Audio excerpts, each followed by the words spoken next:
তো জাতীয় সঙ্গীত পরিবর্তন করা উচিত নাকি অনুচিত, এই যে টপিকটা, এইটার ওপরেই বরং আমি বিরক্ত। আসলে আমাদের দেশের বর্তমান যে সিচুয়েশন, এই সিচুয়েশনে আমাদের কথা বলা উচিত আদার্স সাবজেক্টগুলো নিয়ে। অনেক ইম্পর্ট্যান্ট ম্যাটার রয়েছে যেগুলো নিয়ে আমাদের মাথা ঘামানো উচিত, প্রত্যেকের কথা বলা উচিত। শিক্ষা ব্যবস্থার অবস্থা দেখতে পারেন, চিকিৎসা ব্যবস্থার যে বিষয়টা দুদিন আগেও ঘটে গেল, হাজার হাজার ছেলে মেয়ে বেকার ঘুরে বেড়াচ্ছে। আমাদের এই বিষয়গুলো নিয়ে কথা বলা উচিত। ইভেন আমরা যারা এই সরকারকে চাচ্ছি না, সেই সরকারদের কর্মকাণ্ড নিয়ে আমাদের গঠনমূলক সমালোচনা করা উচিত। সেটা বাদ দিয়ে কোনো একজন একটা দাবি করলো এবং অমনি শুরু হয়ে গেল সেটা নিয়ে মারামারি, সমাবেশ, মানববন্ধন পর্যন্ত নাকি হয়ে গেছে। তো যিনি এই দাবিটা করেছেন, এটা কিন্তু আজকে নতুন কোনো দাবি না। এটা আগেও বহুজন বহুবার জাতীয় সঙ্গীত পরিবর্তনের দাবিটা তুলেছিলেন। তো যিনি এখন দাবিটা তুলেছেন, তিনি তার মতো করে দাবি তুলেছেন এবং তার মতো করে কিছু যুক্তি দাঁড় করিয়েছেন। এবং উনি কিন্তু, উনার ভিডিওটা আমি দেখেছি, একটা পর্যায়ে উনি বলেছেন যে উপদেষ্টারা রয়েছেন এবং বিজ্ঞ লোকেরা রয়েছেন, তারা যেটা ভালো মনে করবে সেটাই করবে। উনি কিন্তু একবারও বলে নাই এটা পরিবর্তন করতেই হবে। তো তবুও শুরু হয়ে গেল দুই ভাগ হওয়া।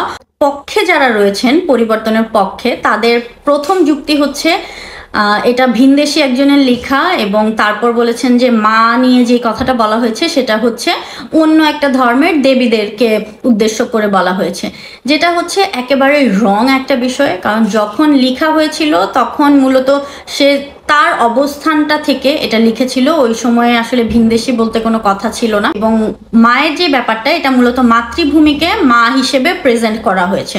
সো এই যে এক্সপ্লানেশনটা, সেটা হচ্ছে তাদের ভুল। এবং যারা এটা পরিবর্তনের বিপক্ষে, তাদের উদ্দেশ্যেও একটা কথা, সেটা হচ্ছে এটা কোনো ধর্মগ্রন্থ না, কিংবা কোনো সায়েন্টিফিক গবেষণার নির্ভুল কোনো বিশ্লেষণ না যে এই জিনিসটাকে পরিবর্তন করা যাবে না। ঠিক আছে, পৃথিবীতে এমন বহু দেশ রয়েছে যেসব দেশে একাধিকবার জাতীয় সঙ্গীত পরিবর্তন করার ইতিহাস রয়েছে। সো এটা পরিবর্তন করাই যায়, এমন কিছু না যে পরিবর্তন করা যাবে না। তো বিষয়টা হচ্ছে জাতীয় সঙ্গীত পরিবর্তন হোক কিংবা না হোক, এতে করে দেশের অবস্থার কোনো পরিবর্তন আদতে হবে না।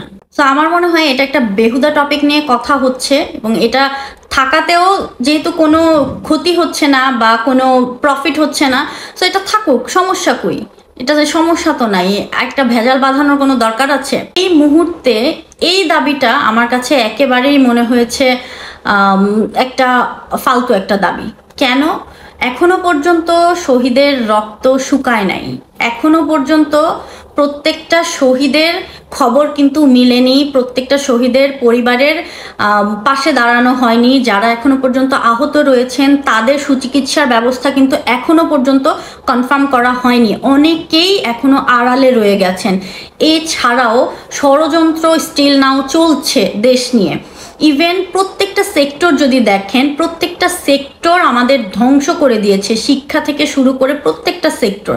এখন আমাদের সেই বিষয়গুলো নিয়ে কথা বলা উচিত, সেই বিষয়গুলো নিয়ে আলোচনা করা উচিত। যারা ক্ষমতায় রয়েছে বর্তমানে, তাদেরকে প্রেশারাইজড করা উচিত আমাদের লেখার মাধ্যমে, কথার মাধ্যমে। এবং যাদের মনে হয় যে দেশ উন্নতই ছিল, কোথাও কোনো সমস্যা নাই, তারা বর্তমান সরকারের কর্মকাণ্ডের কি বলে ভুল ত্রুটিগুলো আপনারা ধরেন, সেগুলো আপনার তাদের চোখে আঙুল দিয়ে দেখিয়ে দেন, গঠনমূলক সমালোচনা করেন।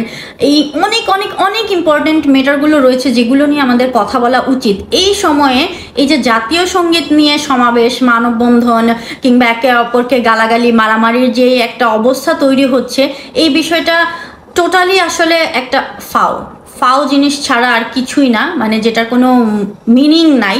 একটা অহেতুক জিনিস নিয়ে আমরা সময় নষ্ট করছি, শত্রুতা করছি, বিভক্ত হয়ে যাচ্ছি। তো এই জিনিসটাই, টোটাল জিনিসটাই বিরক্তিকর। এটা না করে চলেন আমরা সবাই দেশের স্বার্থে যেই জায়গাগুলোতে কাজ করা উচিত, যে জায়গাগুলো নিয়ে, যে বিষয়গুলো নিয়ে কথা বলা উচিত, আমরা সেগুলো নিয়ে কথা বলি।